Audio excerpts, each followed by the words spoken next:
I don't know what you risk by missing school, but why are you here today? Well, we started out, but the bus got stuck, and it was already 9 o'clock, and we were late, so we figured, let's go down to the plaza just for the fun of it and see, maybe they'll be, out or something. And we figured that since it's snowing, nobody would be around, because it's so cold out, so we came down.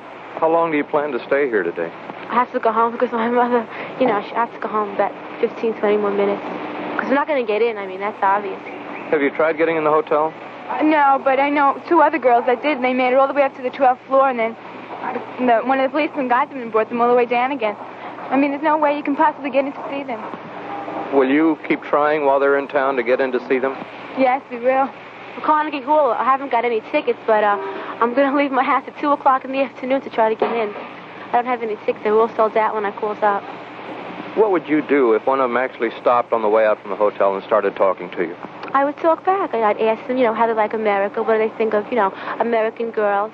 I don't think I'd be too nervous. I don't know. Maybe I would, but that would never happen, so.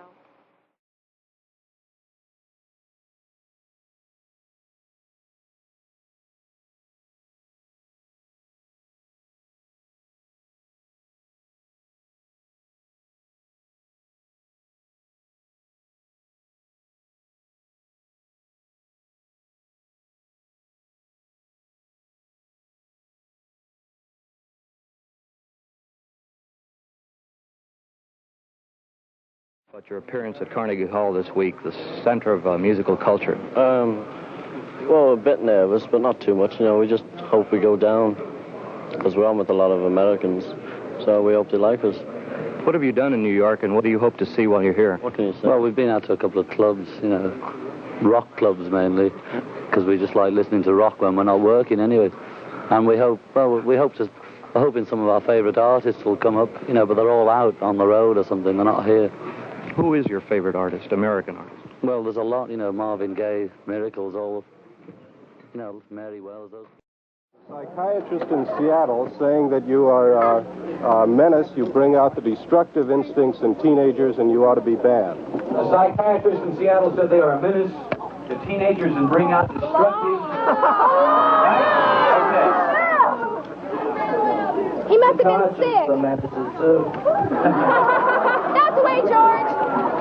You agree, Paul? Hey, Paul. Sit down. Do you think that Los Angeles has been the stop in which you've had more press coverage and more reporting on than any of the other stops? I guess so. Why? He asked me if it was more important. It probably is. And I don't know why, because we were told it is. How about... Yes, Mr. Stanley, please. Do they plan to visit Iron Curtain countries like Hungary, Russia? Do you plan to visit Iron Curtain countries? We don't plan our visits. Our manager does, so ask him. Yes. Would you like to make a film in Hollywood? Someone have a light? Yeah.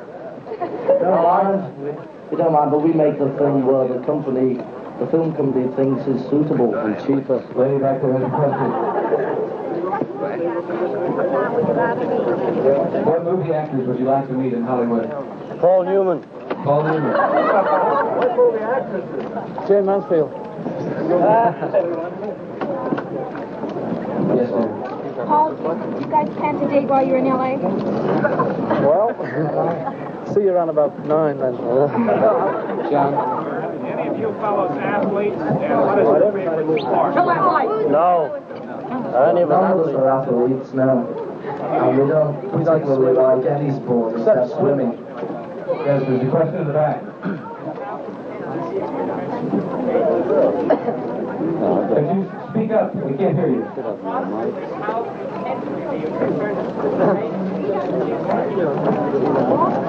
How content will you be with the civilization?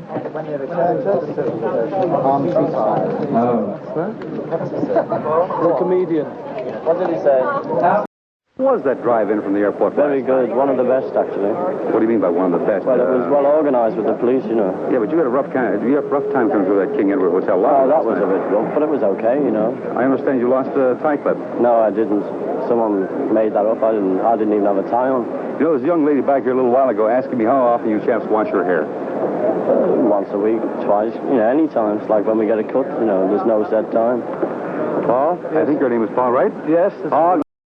Well, we're no worse than bombs, are we? It has been said that the Beatles are a threat to public safety. What do the Beatles feel about it? Rubbish. Rubbish. Speak up. It's got to be one word, huh? What differences do you find between the reception you get here in this country and abroad? What is the difference between the Beatles' reception in America and the Beatles' reception in other countries? There's just more people over here. The quality is not different anyway. Well, it's a little bit wilder because there are more people. America is wilder because there are more people. Thank you, Derek. Thank you, Derek. Ringo. Who would the Beatles like for president? Ringo and Johnson, second choice. We're all counting once again. Pardon? Repeat. I'd like to ask this question of the most handsome member, Mr. Starr.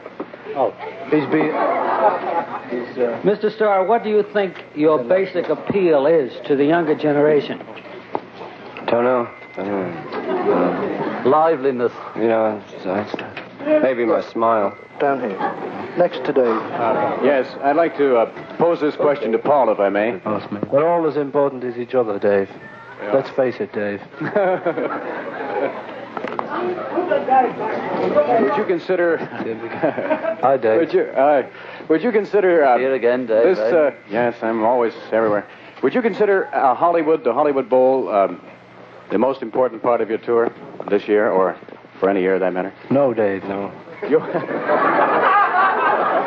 And the other 22 hours? Well, the other 22 hours are just normal, you know. Uh-huh. It's only when we sort of come to the place that it gets exciting. You accept the symbol as what it is? Yes. Thank you very much. It's a very good answer. Ringo, I understand that your wife is a hairstylist. Is it true that she's tried to change your hairstyle? She used to be a hairdresser. She hasn't, but she cuts it, but you know. But hasn't changed the Ringo cut at all? It changes a bit from sort of month to month, but nothing exceptional. Could you tell us what happened last night at San Diego? I understand that some fans almost got on the stage. Oh, no. That was after we'd left, actually. It wasn't. Wasn't it? Well, I'm at the back, you see. I don't see so Anyway, well. there was all bright lights around the stage. You couldn't see a thing, you know. There was one or two nearly made it, but they got beaten down. Can we take the next question from the back there, please? Do you appreciate women more now that you're famous? We appreciate what? Do you find that you appreciate women more now that you've become famous? We've always appreciated them. No more, no less. Do you think you'll be able to grow? Do you think you'll be able to? This is Tommy Charles. Doug Layton and I are, as you may have heard, leading a protest against the Beatles because of certain anti-Christian and anti-American statements they made, which appeared in a national teenage magazine. But this is your fight, not ours. We are only the leaders.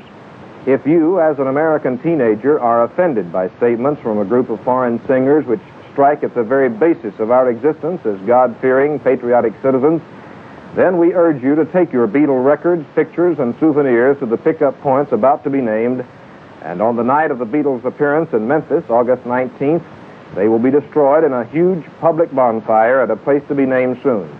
Stay tuned to Wacky for further developments. Tom, what prompted this campaign? We read in a national teenage magazine that John Lennon of the Beatles had been quoted as saying Christianity was on its way out and that the Beatles were more popular than Jesus. And this is what started the whole thing about a week ago. Doug, don't you think the Beatles have a right to express their opinion? How do you view this? Why, yes, we don't deny them the right to express their opinion or